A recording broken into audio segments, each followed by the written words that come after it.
बहुत समय पहले की बात है। प्राचीन भारत में एक डाकू था जिसका नाम अंगुलीमाल था। असल में उसका असली नाम अहिंसक था। वह एक प्रतिभाशाली और होनहार ब्राह्मण पुत्र था। उसने तक्षशिला जैसे प्रसिद्ध विश्वविद्यालय में शिक्षा ली थी और वह अत्यंत बुद्धिमान था। अंगुलीमाल कैसे बना खतरनाक डाकू? जब अहिंसक गुरु के आश्रम में शिक्षा ले रहा था तो वहां के कुछ साथी विद्यार्थी उससे ईर्ष्या करने लगे।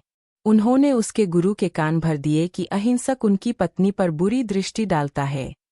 यह सुनकर गुरु क्रोधित हो गए और अहिंसक से कहा कि यदि वह अपनी शिक्षा पूरी करना चाहता है तो उसे 1000 लोगों की उंगलियां काटकर लानी होंगी। यह उनके द्वारा दी गई अंतिम परीक्षा थी। अहिंसक इस क्रूर प्रशिक्षा के पीछे का अर्थ समझ न सका। उसने यह काम एक धर्म समझकर करना शुरू किया।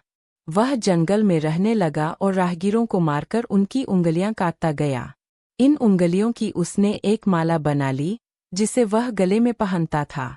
इसी कारण उसे लोग अंगुलीमाल, उंगलियों की माला पहनने वाला, कहने लगे। धीरे धीरे पूरे राज्य में उसका खौफ फैल गया। लोग उसके इलाके में जाने से डरते थे। वह अब तक 999 लोगों की हत्या कर चुका था और 1000वीं की तलाश में था। गौतम बुद्ध का सामना अंगुलीमाल से।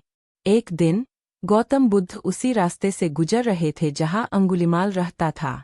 लोगों ने उन्हें चेतावनी दी कि वह रास्ता बहुत खतरनाक है, लेकिन बुद्ध शांत भाव से आगे बढ़ते रहे। जब अंगुलीमाल ने उन्हें देखा तो वह आश्चर्यचकित हो गया कि कोई व्यक्ति निर्भय होकर उसकी ओर कैसे आ सकता है। अंगुलीमाल ने चिल्लाकर कहा, रुक जा। बुद्ध शांतिपूर्वक चलते रहे। अंगुलीमाल फिर बोला, मैंने कहा, रुक जा। तब बुद्ध ने उत्तर दिया, मैं रुक चुका हूँ, अब तुम भी रुक जाओ।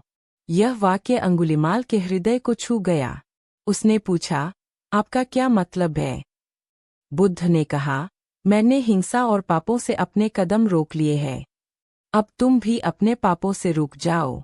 बुद्ध के शांत और करुणामय शब्दों ने अंगुलीमाल के भीतर तूफान मचा दिया। वह फून-फूनकर रो पड़ा और बुद्ध से क्षमा मांगी। उसने अपने अपराधों पर पश्चाताप किया और बुद्ध से दीक्षा ली। बुद्ध ने उसे भिक्षु बना लिया। के बाद अंगुलीमाल ने पूरी तरह से अपने जीवन में परिवर्तन कर लिया। अब वह पूरी तरह अहिंसक और करुणावान हो गया। हालांकि लोग उससे डरते थे, लेकिन धीरे धीरे उन्होंने भी देखा कि वह सचमुच बदल चुका है। एक दिन जब अंगुलीमाल भिक्षा मांगने गया तो लोगों ने उस पर पत्थर फेंके और उसे घायल कर दिया। वह लहूलुहान होकर बुद्ध के पास पहुंचा और कहा, भंते, मैंने तो अब किसी को नुकसान नहीं पहुंचाया, फिर भी लोग मुझसे नफरत करते हैं। बुद्ध ने शांत होकर कहा, कर्म कभी नष्ट नहीं होते, अंगुलीमाल। लेकिन तुम अब एक नए मार्ग पर हो।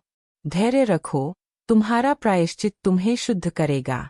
अंततः अंगुलीमाल ने गहन ध्यान और तपस्या के माध्यम से निर्वाण प्राप्त कर लिया।